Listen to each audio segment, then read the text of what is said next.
श्री कृष्ण कहते हैं कि पके हुए फल की 3 पहचान होती है। पहला, वह नरम होता है। दूसरा, वह मीठा होता है। और तीसरा, उसका रंग बदल जाता है। इसी तरह अच्छे और परिपक्व व्यक्ति की भी 3 पहचान होती है। पहली, उसमें नरमता होती है। दूसरी, उसकी वाणी में मिठास होती है। और तीसरा, उसके चेहरे पे आत्मविश्वास का रंग होता है। घमंड में मत रहिए, अर्श से फर्श तक आने में वक्त नहीं लगता। नसीब में कुछ रिश्ते अधूरे ही लिखे होते हैं, मगर उनकी यादें बहुत खूबसूरत होती है। जो तुम्हें अनदेखा करे, तुम उसे पहचानने से इनकार कर दो। जिक्र से नहीं, फिक्र से पता चलता है कि इस दुनिया में अपना कौन है। अकेले कमाते हो और पूरा घर खाता है तो घमंड मत करना। ऊपर वाले को धन्यवाद कहना कि इस काम के लिए भगवान ने आपको चुना है। इंसान का व्यक्तित्व तभी उभर कर आता है जब वो अपनों से ठोकर खाता है। कड़वा है पर यही सच है। हिम्मत मत खोना, अभी बहुत आगे जाना है। जिन्होंने कहा था तेरे बस का नहीं है, उन्हें भी तो करके दिखाना है। रिश्तों की कद्र करनी हो तो वक्त रहते कर लीजिए, वरना बाद में सूखे पेड़ को पानी देकर हरियाली की उम्मीद करना बेकार है। माना कि किसी से ज्यादा नाराज नहीं रहना चाहिए, लेकिन जब सामने वाले को हमारी जरूरत ही नहीं है तो जबरदस्ती के रिश्ते रखने से तो मतलब ही नहीं है। हर किसी की जिंदगी में समस्याएं हैं, लेकिन इंसान केवल खुद की समस्याओं को ही सबसे बड़ा समझता है। सिर्फ धोखा देना धोखा नहीं होता, बल्कि किसी के साथ अपनेपन का नाटक करना उससे भी बड़ा धोखा है।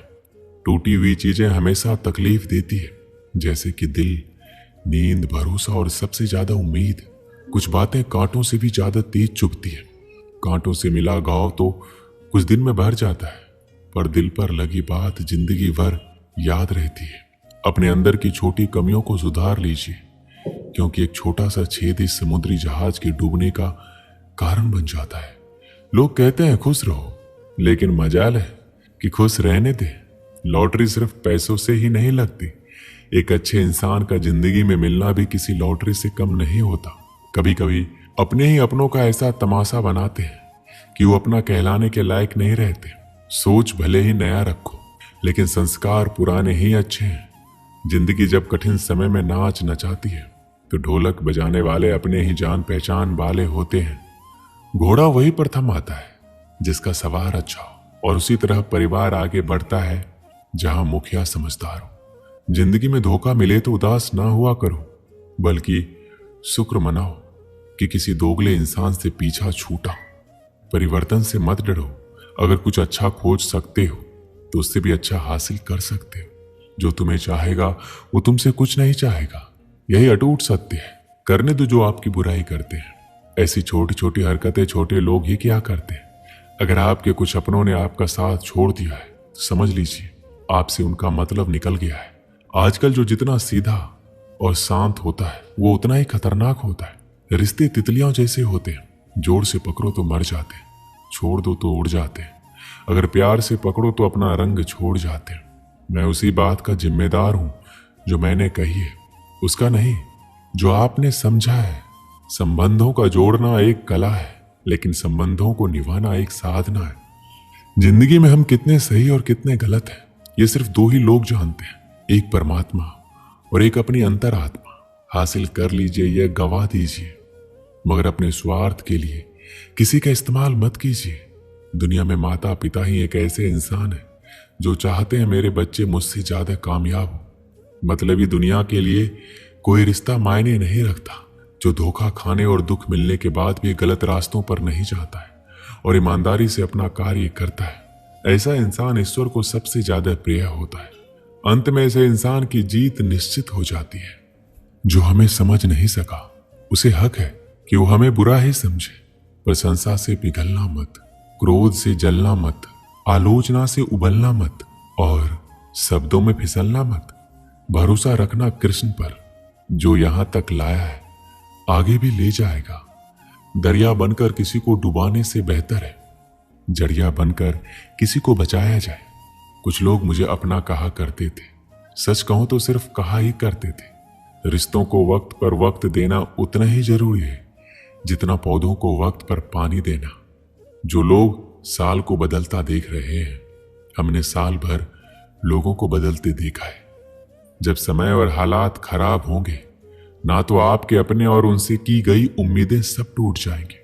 रोए बिना तो प्याज भी नहीं कटता, फिर ये तो जिंदगी है, कैसे कट जाएगी। सब लोग यही बोलते हैं कि दुनिया मतलबी है। क्या कोई ये बोलता है कि मैं भी मतलबी हूं?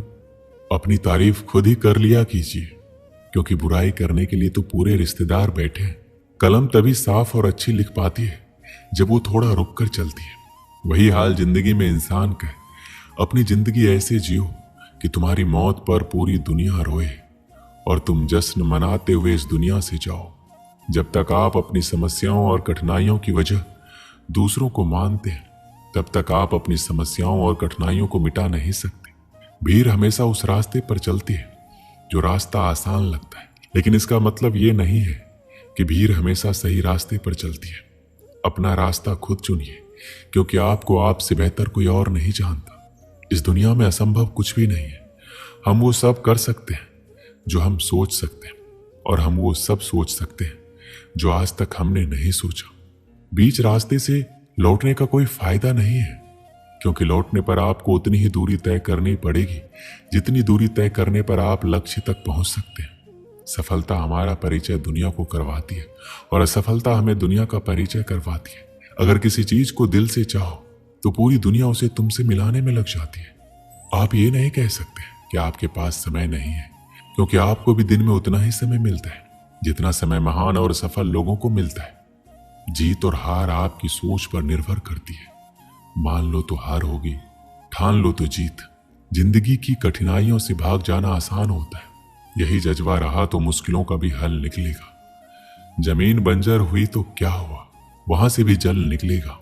जिंदगी में आप कितनी बार हारे हैं ये मायने नहीं रखता, क्योंकि आप जीतने के लिए पैदा हुए हैं। बारिश की बूंदें भले ही कितनी भी छोटी क्यों ना हो, उसका लगातार बरसना बड़ी नदियों का बहाव बन जाता है। एक बार की बात है, एक गांव में एक व्यक्ति रहता था। उसे टीबी का बुखार था। वो अपना इलाज करवाने के लिए वो अपने पास के कस्बे में एक वैद्य जी के घर पहुंचा। घर पहुंचने के बाद उसे पता चला वैद्य जी खेत में काम करने गए हुए। वह व्यक्ति वैद्य जी को ढूंढते हुए खेत पहुंचा। खेत में पहुंचकर उसने सारी बात वैद्य जी को बताई। सब कुछ जानने के बाद वैद्य जी ने सोचा एक दवाई लिख कर दे देता हूं, लेकिन खेत में ना पेपर था ना ही पेन। अब वैद्य जी को समझ नहीं आ रहा था कि वह दवाई लिखकर कैसे दे।